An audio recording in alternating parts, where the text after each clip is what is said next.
प्रिय साधक, मैं गणेश तांत्रिक आप लोगों को अज्ञा बाण मारना के बारे में जानकारी दे रहा हूं। और इस चैनल को सब्सक्राइब नहीं किए हैं तो कर लीजिएगा, बगल में बेल आइकन दिया होगा उसको भी दबा दीजिएगा। चलिए वीडियो को शुरू करते हैं। प्रिय साधक, अग्नि बाण यदि किसी को लग जाए तो उनको आप रूपी ही उसको त्वचा पर, शरीर में कहीं भी हो सकता है, बाहों में भी हो सकता है, मुंह पर भी हो सकता है, शरीर में किसी भी जगह पर बाण मारा जा सकता है।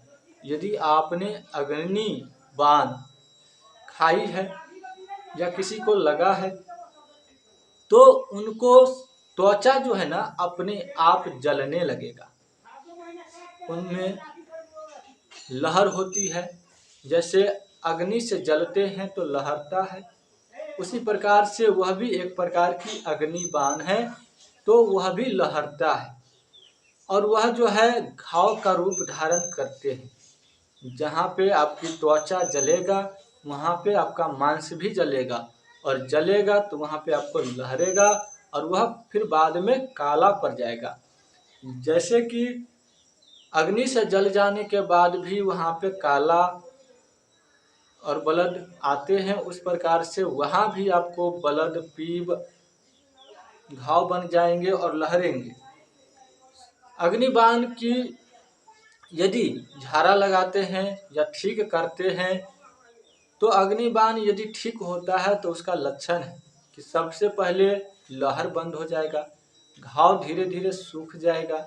यदि आपने उनको ठीक किया अपने मंत्र शक्ति के द्वारा या अपने इष्ट को सुबर करके या किसी भी प्रकार से उन अग्निबाणों को शांत किया तो सर्वप्रथम उसका लहर बंद हो जाएगा।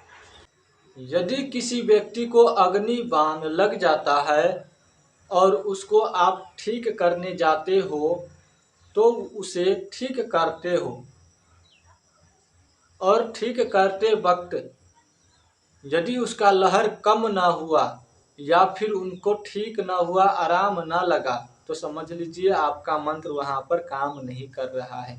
फिर वहाँ पर दूसरा विधि अपनाइए, हार नहीं मानिए। हम कहते हैं किसी भी साधक को हार नहीं मानना है।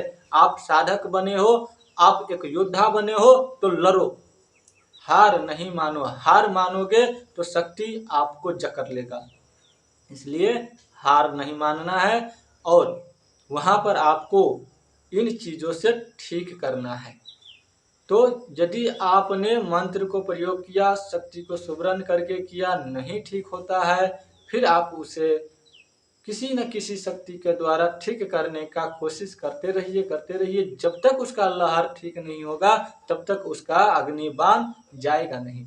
यानी कि जब तक वह लहरता रहेगा, उसका घाव पसरता रहेगा, वह अग्नि बुझेगा नहीं। जब तक अग्नि नहीं बुझेगा तब तक घाव ठीक नहीं होगा और ज़्यादा फैल जाएगा। इसलिए लहर सबसे पहले खत्म करना है। लहर खत्म हो जाएगा तो अपने आप घाव ठीक हो जाएगा, उसमें कोई दवा बीरो की जरूरत नहीं है। वह मंत्र शक्ति के द्वारा ही वह घाव भी सूख जाता है।